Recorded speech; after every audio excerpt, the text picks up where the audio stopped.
Hello दोस्तों, स्वागत है आपका अपना यूट्यूब चैनल ग्रामीण क्लासेस में।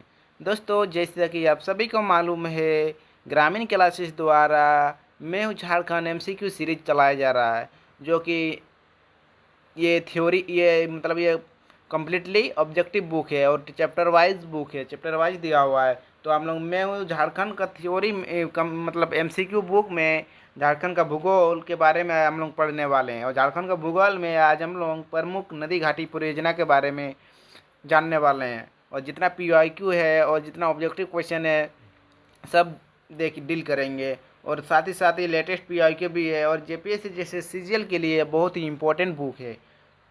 एक बार प्रैक्टिस आप जरूर लगा के जाइए एग्ज़ाम के समय। फिर देखिए, देव कुमार जी द्वारा लिखा गया पुस्तक है मैं हूँ झारखंड का थ्योरी बुक है। और काफ़ी कम समय में चर्चित पुस्तक, और ये उनके द्वारा लिखा गया पहला एडिशन है मैं हूँ झारखंड का एमसीक्यू।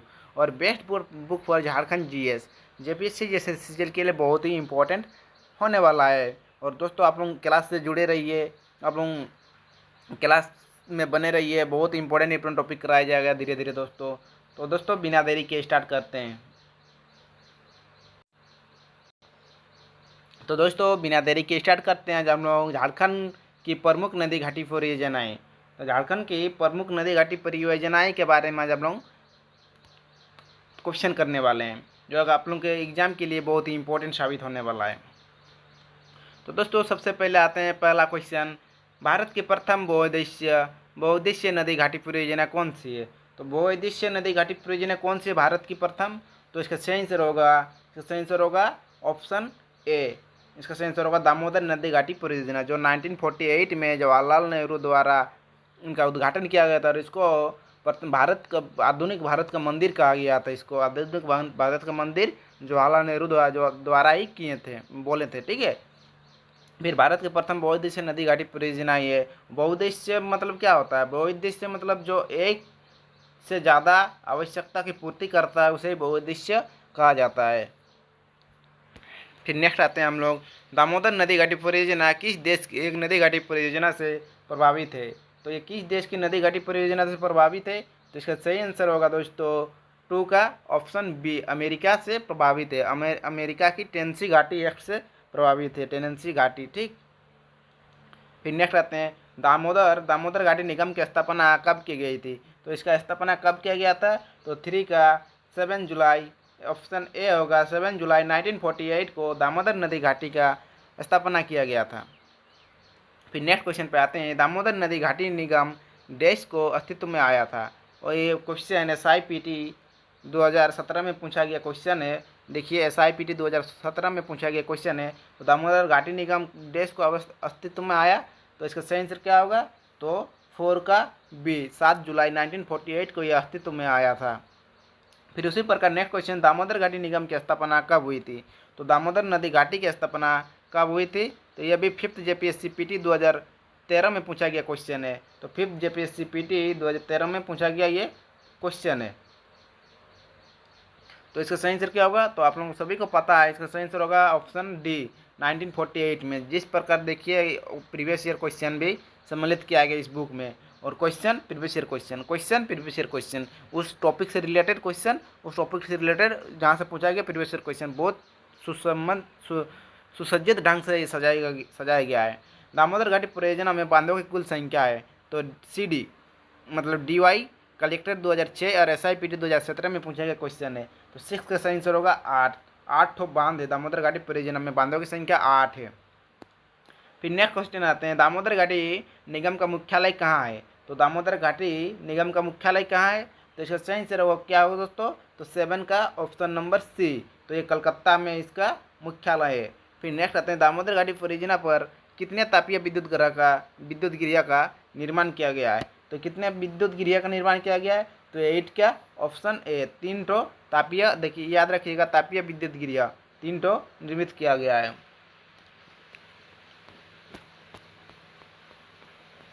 फिर नेक्स्ट दोस्तों, दामोदर घाटी परियोजना के अंतर्गत निर्मित एकमात्र अवरोधक बांध का नाम क्या है? तो एकमात्र अवरोधक बांध का नाम क्या नाम है? तो इसका सही आंसर क्या होगा? तो 9 का दोस्तों ऑप्शन नंबर सी होगा। दुर्गापुर बांध एकमात्र अवरोधक बांध है। फिर नेक्स्ट क्वेश्चन, दामोदर घाटी परियोजना से लगभग कितने हेक्टेयर भूमि पर सिंचाई की जाती है? तो दामोदर घाटी परियोजना से लगभग कितने हेक्टेयर भूमि पर सिंचाई की जाती है? तो इसका सही आंसर दोस्तों, तो इसका सही आंसर 10 का ऑप्शन नंबर ए होगा। 8 लाख हेक्टेयर भूमि पर इसका दामोदर घाटी परियोजना से सिंचाई किया जाता है। फिर नेक्स्ट क्वेश्चन पे आते हैं हम लोग। दामोदर घाटी परियोजना के तहत निर्मित जल विद्युत गृहों में कौन शामिल नहीं है? तो इनमें से कौन शामिल नहीं है? तो मैथन, पंचेत, दुर्गापुर, तिलैया। तो इसका सही आंसर क्या होगा दोस्तों? तो 11 का डी, ये दुर्गापुर जल विद्युत गृह में शामिल नहीं है। ओके, दुर्गापुर जल विद्युत गृह में शामिल नहीं है। फिर उसी प्रकार नेक्स्ट आते हैं, दामोदर घाटी परियोजना के तहत लगभग कितने मेगावाट बिजली का उत्पादन किया जाता है? तो दामोदर घाटी परियोजना के तहत लगभग कितने मेगावाट बिजली का उत्पादन किया जाता है? तो 12 का सही आंसर क्या होगा? तो 12 का ऑप्शन बी, तो 1200 मेगावाट का बिजली उत्पादन किया जाता है, 1200 मेगावाट का। फिर नेक्स्ट क्वेश्चन पे आते हैं हम लोग 13 नंबर, स्वर्णरेखा नदी परियोजना से निम्न में से कौन सा राज्य लाभान्वित क्या है? हाँ, लाभान्वित नहीं है। तो इसका सही आंसर होगा 13 का डी, तो ये उत्तराखंड। बाकी झारखंड भी इससे लाभान्वित है, पश्चिम बंगाल भी है, उड़ीसा भी है। तो इसी प्रकार इसका आंसर हो जाएगा उत्तराखंड। फिर नेक्स्ट आते हैं, स्वर्णरेखा भूविद्युत परियोजना की शुरुआत कब हुई थी? तो स्वर्णरेखा भूविद्युत परियोजना की शुरुआत कब हुई थी? तो इसका सही आंसर होगा 1982 से 1983, तो ये इसका शुरुआत किया गया था।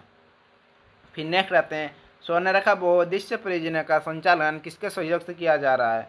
तो किसके सहयोग से किया जा रहा है? तो इसका सही आंसर होगा, आप सभी को मालूम होगा, इसका सही आंसर ऑप्शन सी होगा, वर्ल्ड बैंक के सहयोग से किया जा रहा है। फिर नेक्स्ट आते हैं, स्वर्णरेखा भूविद्युत परियोजना के तहत विद्युत गिरोह की कुल उत्पादन क्षमता है। तो जो स्वर्णरेखा विद्युत परियोजना है उसमें विद्युत गिरोह की कुल उत्पादन क्षमता क्या है? तो 16 का सही आंसर होगा ए, 130 मेगावाट, याद रखिएगा। स्वर्णरेखा नदी पर निम्न में से कौन से 2 बांध निर्मित किए गए हैं? तो इनमें से कौन सा 2 बांध निर्मित किए गए हैं स्वर्णरेखा नदी से? तो 17 का सही आंसर क्या होगा? तो 17 का सही आंसर ईचा एवं गजिया, चांडिल एवं गालुड़ी। तो 17 का सही आंसर होगा गालुड़ी एवं ईचा। ठीक है, तो ये इसका सही आंसर होगा ऑप्शन सी। खरखाई नदी पर निर्मित ईचा बांध का निर्माण किया गया है। तो खरखाई नदी पर निर्मित ईचा बांध का निर्माण किया गया है। तो 18 का सही आंसर क्या होगा? तो 18 का सी होगा, तो सरायकेला खरसावां में किया गया है, खरसावां। ठीक, उसी प्रकार नेक्स्ट क्वेश्चन पे आते हैं हम लोग। स्वर्णरेखा नदी पर निर्मित चांडिल बांध का निर्माण किया गया है। तो चांडिल बांध का निर्माण कहाँ किया गया स्वर्णरेखा नदी पर निर्मित? तो इसका 19 का ऑप्शन नंबर बी सही आंसर होगा, option number B, Saraikela Kharsawan में। स्वर्णरेखा नदी परियोजना के तहत निम्न में से किस जलप्रपात के निकट विद्युत उत्पादन किया जाता है? तो किस जलप्रपात के निकट?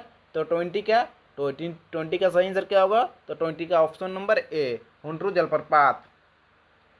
फिर नेक्स्ट क्वेश्चन पे आते हैं हम लोग। स्वर्णरेखा नदी घाटी परियोजना के तहत लगभग कितने मेगावाट विद्युत का उत्पादन किया जा रहा है? तो कितने मेगावाट विद्युत का उत्पादन किया जा रहा है? तो 21 का सी होगा, 50 मेगावाट विद्युत का उत्पादन किया जा रहा है। खरखाई नदी पर निर्मित गजिया बांध का निर्माण किया गया है। तो खरखाई नदी पर निर्मित गजिया बांध का निर्माण किया गया है। तो इसका आंसर होगा, देखिए इसका आंसर तो सरायकेला पूर्वी सिंहभूम दोनों होगा, लेकिन इस क्वेश्चन को थोड़ा इस प्रकार सजाना पड़ेगा, काहे कि इस बुक में दिया हुआ है कि पूर्वी सिंहभूम में, लेकिन इसको सुधार दिया जाएगा, आप लोग टेंशन मत लीजिएगा।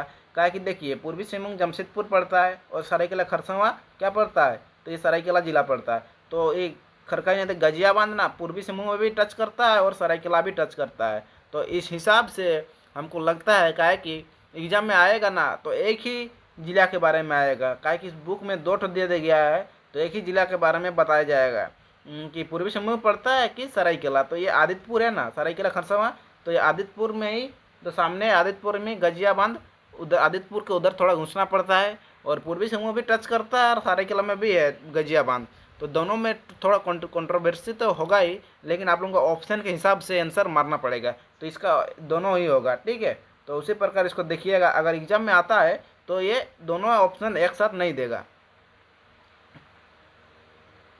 फिर नेक्स्ट आते हैं, निम्नलिखित बांधों पर विचार करें और वो सुधार दिया जाएगा, अपडेट किया जाएगा। निम्नलिखित बांधों पर विचार करें, तो 23 का क्या होगा, 23 का तो इसका 23 का, रुकिए थोड़ा ऊपर उठाने दीजिए, हाँ 23 का तो इचा बांध कहाँ है, आप लोग सभी को मालूम है इचा बांध कहाँ है, इचा बांध, चांडिल बांध और कोनार बांध। इचा बांध गांधी 1 2 3 4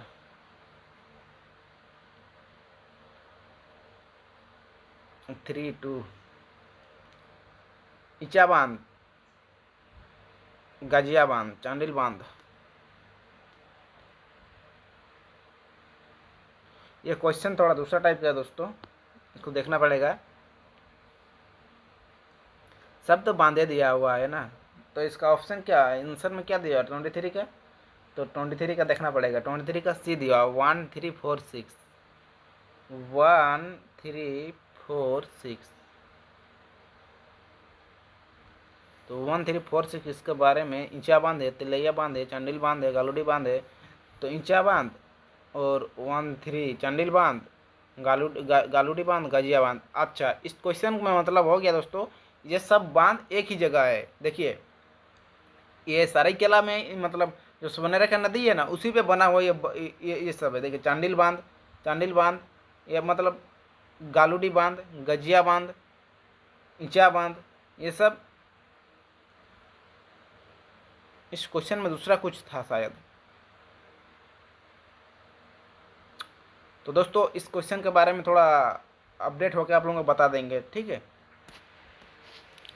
फिर नेक्स्ट कहते हैं, कोयलकारो परियोजना की शुरुआत कब की गई थी, तो कोयलकारो परियोजना की शुरुआत कब की गई थी, तो 24 का ए होगा, तो इसका सही आंसर होगा 1973 से 1974 को इसका शुरुआत किया गया था।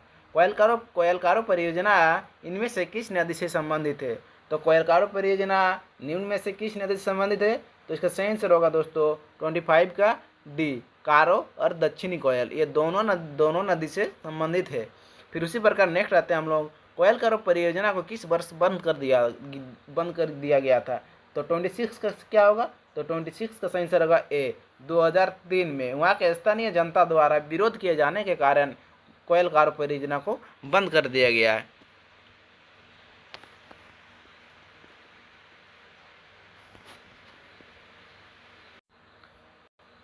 फिर नेक्स्ट क्वेश्चन पे आते हैं हम लोग, कोयलकारो परियोजना क्या है, कोयलकारो परियोजना को बंद किए जाने का कारण था, तो क्या देखिए हम तो हाँ 27 का सी, आदिवासियों का विरोध, हम बोले ना तो वहाँ का स्थानीय लोगों द्वारा विरोध किए जाने के कारण कोयलकारो परियोजना का बंद किया गया। तो आदिवासियों का विरोध वहाँ पूरा भरपूर जोरदार रूप से हो रहा था, इसी कारण 2003 में उसको कोयलकारो को बंद कर दिया गया। फिर उत्तरी कोयल परियोजना का निर्माण कार्य सर्वप्रथम कब प्रारंभ हुई थी, तो उत्तरी कोयल परियोजना का निर्माण कार्य सर्वप्रथम कब प्रारंभ हुई थी, तो 28 का सही आंसर होगा बी, तो 1972 में। फिर उसी प्रकार नेक्स्ट क्वेश्चन आते हैं हम लोग, उत्तरी कोयल परियोजना से झारखंड के निम्न में से कौन से जिले लाभान्वित होंगे, तो इसका सही आंसर क्या होगा, तो 29 का ए, पलामू एवं गढ़वा। मेथन बांध किस नदी पर बना है, तो मेथन बांध किस नदी पर बना है, तो 30 का सी, तो मेथन बांध बराकर नदी पे बना है, बराकर पे, और ये SIPT 2017 में पूछा गया क्वेश्चन है। फिर उसी प्रकार नेक्स्ट आते हैं हम लोग, मेथन डैम निम्न में से किस जिले में स्थित है, तो मेथन डैम इनमें से किस जिले में स्थित है, तो इसका दोस्तों सही आंसर होगा 31 का सी, मतलब ये धनबाद जिले में स्थित है मेथन डैम। तो SIPT 2017 में पूछा गया क्वेश्चन है कि धनबाद जिले में स्थित है मेथन डैम। मेथन बांध निम्न में से किस जिले में स्थित है, तो ये फिर से दोबारा पूछा गया है, रिपीटेड हुआ है, एक्साइज कांस्टेबल 2019 में पूछा गया क्वेश्चन है, तो ये धनबाद में स्थित है मेथन 32। देखिए किस प्रकार रिपीटेड होता है क्वेश्चन, इसीलिए बोलते हैं कि PYQ बहुत ज़रूरी है एग्जाम को, किसी एग्जाम क्रैक करना है तो। मेथन डैम कब एवं किस नदी पर बना है, तो मेथन डैम कब एवं किस नदी पर बना है, तो ये मार्केट सुपरवाइजर 2017 में पूछा गया क्वेश्चन है। तो 33 का डी होगा। तो बराकर पे बना है, बराकर नदी पे 1958 में मैथन डैम। ओके, तो दोस्तों ये रहा उनका आंसर शीट। तो दोस्तों अगर किसी को स्क्रीनशॉट मारना है तो मार लीजिएगा। तो दोस्तों अगर आप लोगों को क्लास अच्छा लगा है तो अच्छी लगी है तो लाइक एंड सब्सक्राइब जरूर कर दीजिए दोस्तों। Thank you.